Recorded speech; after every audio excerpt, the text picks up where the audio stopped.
tidak pantas untuk menjadi Raja Pajang. Keturunan kamilah yang berhak menjadi Raja Pajang dan menguasai tanah ini. Ini tanah kami, bukan tanah orang-orang kalian. Tanah ini sudah bagian milik kami. Kami akan mempertahankannya sampai titik darah penghabisan. Lebih baik mati berputih tulang daripada mati berputih mata.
PT Indosiar Karya Media mempersembahkan serial Sandiwara Radio yang diangkat dari karya besar S.H. Mintarja, Api di Bukit Menoreh.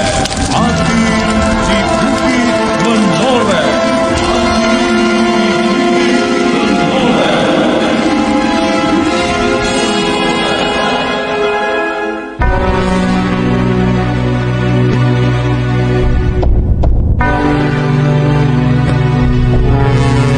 Naskah ditulis oleh Siswanto Baryo.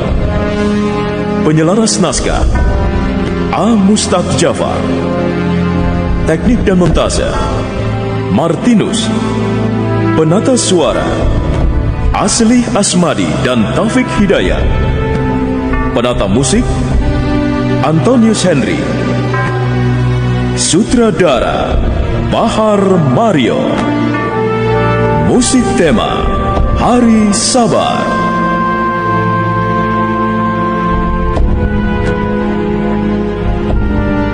Pada bagian ke-42 ini menampilkan Awang Hermawan sebagai Ki Widura, Fitra Hartono sebagai Untara dan Elang, Aryo Sukiharto sebagai Agung Sedayu, Oscar Sitompul sebagai Wiradimaja, Clara Sitompul sebagai Galuh, Bahar Mario sebagai Kiai Kringsing, Riri Badaria sebagai Puda Arum, Dewansyah sebagai Labora, Bulan Ansar sebagai Isela, dan Asdi Suhastra, pembawa cerita.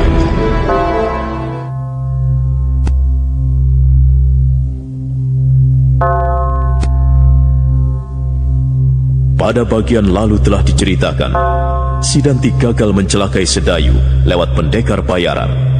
Sementara perasaan cemburu makin menjadi ketika melihat Sedayu berbincang-bincang dengan Sekarmira. Sementara itu, Widura, Kidemang Sangkal Putung dan Untara mulai mencurigai adanya mata-mata di antara prajurit Sangkal Putung. Mereka rencana untuk menyelidikinya. Di luar Sangkal Putung, Tohpati dan prajuritnya tengah mengatur rencana untuk menyerang Sangkal Putung. Sementara itu di salah satu gardu di pinggiran Kademangan Sangkal Putung, Widura, Untara dan Agung Sedayu baru saja memeriksa para penjaga. Bagaimana situasi di sini, penjaga? Sementara di sini masih aman, Ki. Oh, bagus. Awasi setiap orang yang masuk. Periksa apa bawaan mereka. Tentu, Ki. Setiap orang yang masuk ke sini, kami geledah. Ingat, satu lagi. Jangan lengah dan mudah terpancing. Baik, Ki. Aku pergi dulu. Ingat dengan pesanku tadi ya. Baik, Ki. Baik. Untara, Sedayu. Ayo. Kita periksa pos penjagaan sebelah utara. Ya, Paman.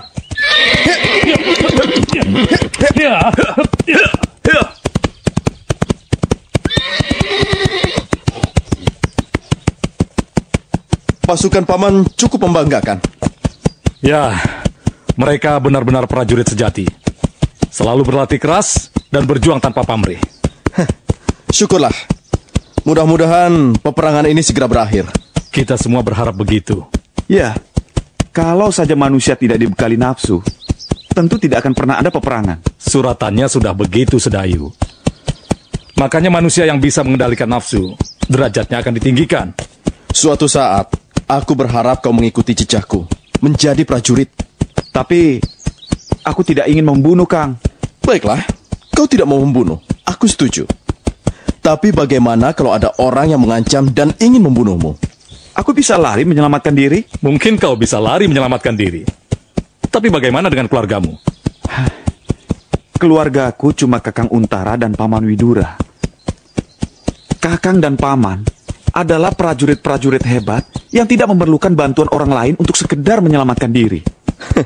Bagaimana dengan anak gadis Kedemang? Apa kau juga tidak akan berusaha menyelamatkannya? Kakang, aku dan dia kan hanya... Jangan kau sembunyikan apapun dariku, Sedayu. Aku tahu anak gadis Kedemang mengejarmu. Dan aku lihat kau sendiri tidak berusaha lari dari kejarannya. Iya kan? Entahlah.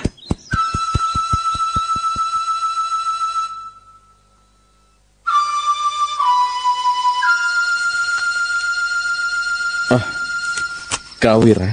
Iya, Kang. Bagaimana keadaan Galuh, Kang? Keadaannya makin memburuk. Kau lihat saja wajahnya. Dia semakin pucat. Tapi tidurnya tenang, kan? Iya. Tadi siang sempat aku totok aliran darahnya. Coba aku periksa dulu tubuhnya. Oh, dingin sekali tubuhnya. Keadaannya sekarang sudah lebih tenang. Tadi dia terus-terusan menjerit dan meronta-ronta. Kalau begitu, biar aku saja yang menjaganya, Kang. Kakang Elang lebih baik istirahat dulu. Kau sendiri kan baru pulang. Pasti lelah sekali. Apa perempuan itu sudah ditemukan? Si Dewi Racun itu berhasil kabur lagi, Kang. Aku tidak melihat teman-teman lelakinya. Terakhir, salah seorang prajurit berhasil menghujamnya dengan panah. Pasti dia sudah tewas. Suatu saat, kalau saya dipertemukan lagi dengan perempuan itu, saya akan membuat perhitungan. Ya, mudah-mudahan saja. Si Dewi Racun itu selalu bernasib mujur. Dia selalu bisa meloloskan diri. Terakhir, aku tidak sempat berhadapan dengannya. Dia berhadapan dengan Paman Hudaya. Ketika aku dan rombongan datang, dia baru saja meloloskan diri. Karena dibantu oleh 2 orang pendekar, Kang. Dibantu oleh 2 orang pendekar? Masih ada rupanya orang yang mau membantu perempuan biadab itu. Dan yang membuat aku heran, Kang, katanya si Dewi Racun dibantu oleh 2 pendekar yang berpakaian aneh. Dan gerakan ilmu kanuragannya juga aneh, Kang.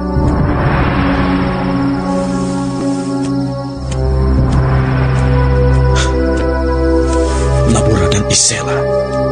Semula, aku juga menduga mereka, Kang. Tapi tidak mungkin Labora dan Isela membantu Pudak Arum. Ya, aku juga berharap begitu, Kang. Kalaupun benar, pasti si Dewi Racun sudah berhasil mengelabuinya. Betul. Nah, sekarang kau duluan istirahat. Kau pasti sudah lelah, kan? Iya, Kang.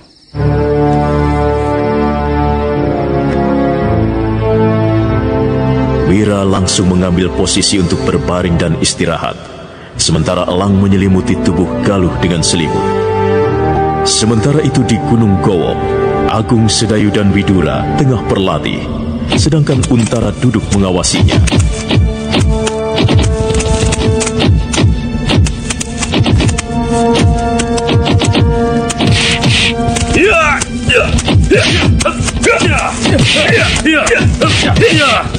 Awas Sedayu, jangan lengah. Serang lagi. Bagus. Memang begitulah seharusnya. Gerakanmu harus mantap.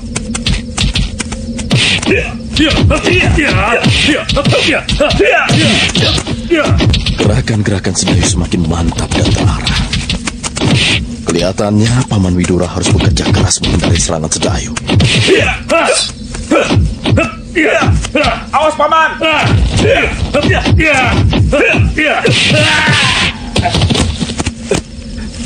Maaf, Paman. Kalau pukulanku tadi terlalu keras. Tidak apa-apa, Sedayu. Ayo, serang Paman lagi. Iya.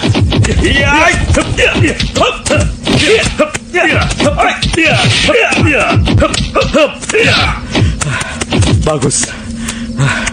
Kau menyerangku dengan jurus yang berbeda lagi. Ayo, buat seranganmu lebih bervariasi.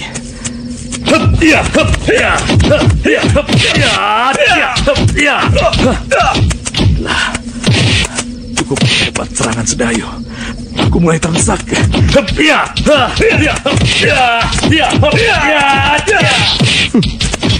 Paman Widura sepertinya kewalahan menghadapi Sedayu. Sebagai kakak, aku bangga dengan kemajuannya. Semoga saja dia tidak ragu lagi dalam bersikap.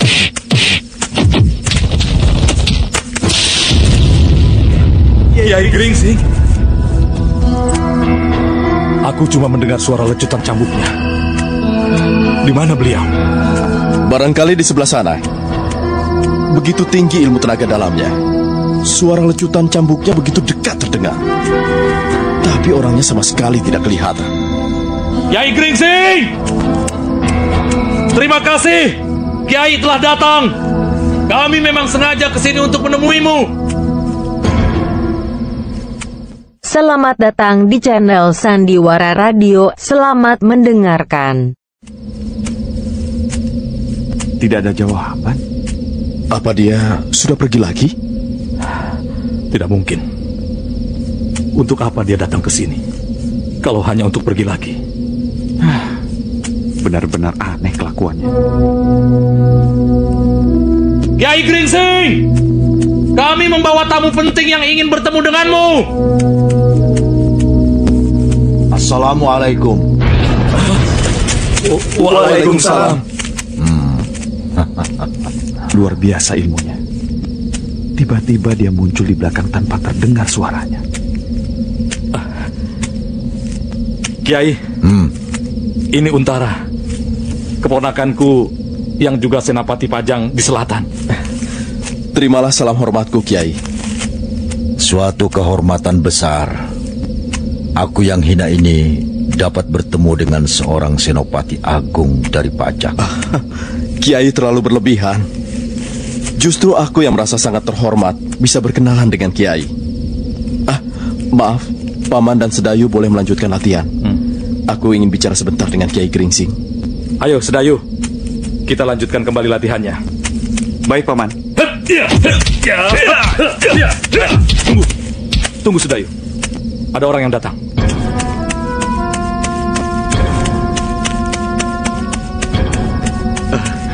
Maaf, Ki Untara.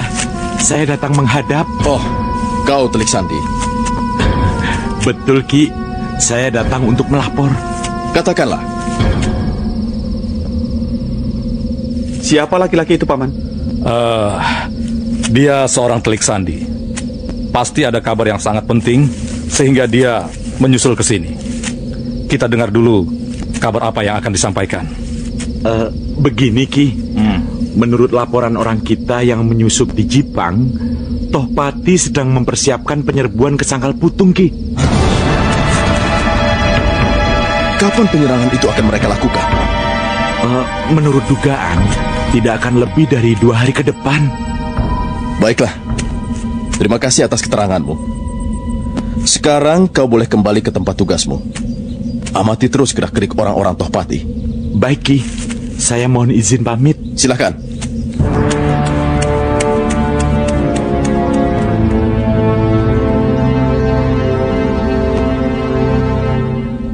Setelah Telik Sandi itu pergi, nampak Untara dan Kiai Gringsing kembali terlibat perbincangan serius. Entah apa yang mereka bicarakan. Yang terlihat keduanya manggut-manggut. Setelah itu Untara bergegas untuk pergi sendirian, kembali ke Sangkal Putung. Widura dan Sedayu terheran-heran. Sedayu hendak mengikuti. Kakang, tunggu. Teruskan saja latihan, Mungker. Aku ingin melihat perkembangan muridmu. Ya. Baik, Ki.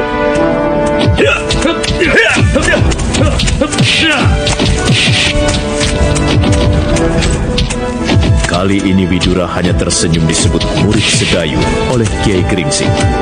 Dia pun kembali meneruskan pertarungan latihannya. Widura tidak ragu lagi dalam menyerang Sedayu karena anak itu semakin tumbuh saja kepercayaan dirinya.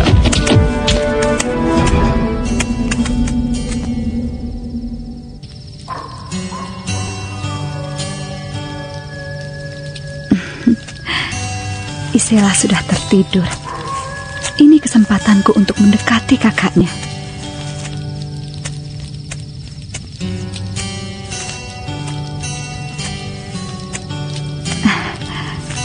Lapora. Kau Arum, kau belum tidur? Belum. Entah kenapa malam ini aku sulit untuk memejamkan mata. Kenapa kau sendiri masih belum tidur? Kalau di alam terbuka begini, aku tidak pernah bisa tidur. Mungkin sudah menjadi kebiasaan. Aku selalu berjaga-jaga. Benar juga. Oh iya, kalau boleh aku tahu, kemana tujuanmu? Entahlah. Kenapa begitu? Kenapa kau tidak tahu kemana tujuanmu pergi? Bukannya aku tidak tahu tujuanku. Tapi kemana saja aku melangkah, sepertinya bahaya selalu mengintai. Sampai-sampai aku sendiri jadi bingung. Kurang ajar. Dia mau memanfaatkan kesempatan. Ini tidak boleh terjadi.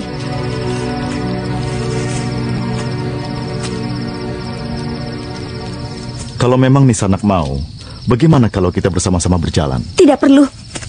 Andi, kau sudah bangun? Daeng. Ada apa, Andi?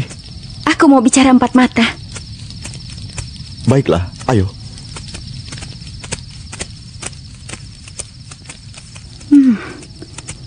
Sepertinya Isela sudah mencurigaiku. Tapi bagaimanapun juga, aku harus bisa mempengaruhi Lapora. Dengan begitu, aku masih bisa bersama-sama dengan mereka.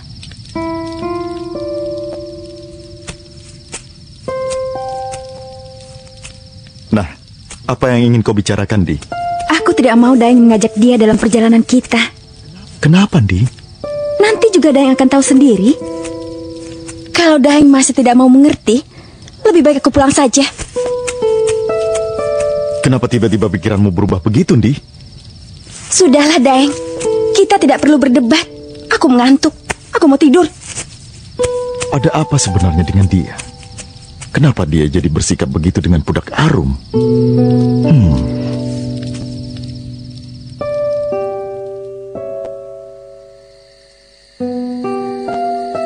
Di tepi hutan, Galuh diangkat dengan tandu yang dibawa dua orang prajurit. Untara dan Elang berjalan di muka membawa obor. Sebentar-sebentar Elang menoleh mencemaskan nasib Galuh. Setibanya di gubuk, Untara memanggil-manggil nama Kitanu Metir.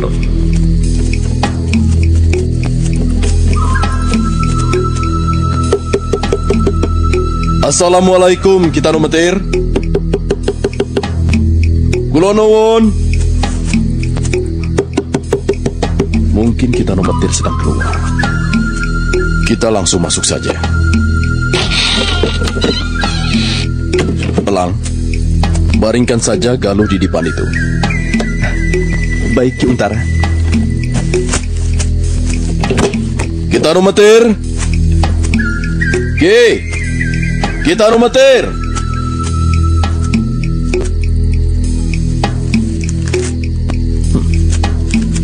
Nampaknya Kitanu Metir tidak ada.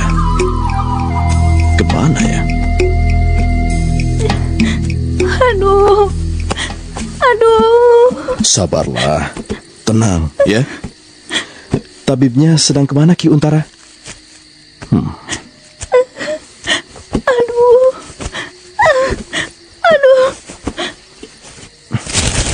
Itu mungkin tabibnya datang. Shh. Kenapa, Ki? Itu bukan Kitanu Metir. Kau jaga Galuh di sini, ya. Baik, Ki. Yang lainnya, ikut aku. Baik, Ki.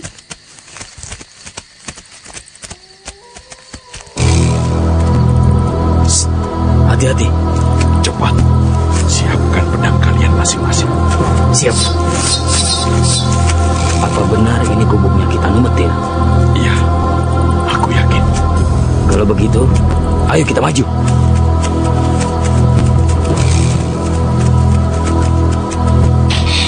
Shh. Berhenti dulu.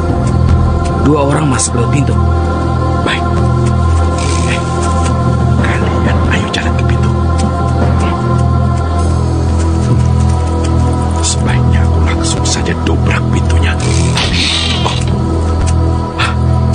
Ada yang keluar. Sepertinya prajurit Pajang. Lebih baik aku bersembunyi dulu. Tapi sepertinya mereka sudah melihat ke sini. Hei, siapa kau? Mereka orang-orang Jepang. Serang!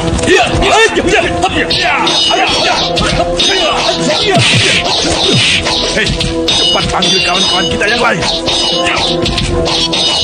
Kurang ajar. Ternyata kalian orang Pajang. Kalian orang Jepang yang kurang ajar. Berani-beraninya masuk ke daerah kami. Setan, selama kami masih ada, ini bukan daerah Pajang. Kalian memang tidak tahu diri. Sudah jelas Kala masih berlaga. Habisi mereka.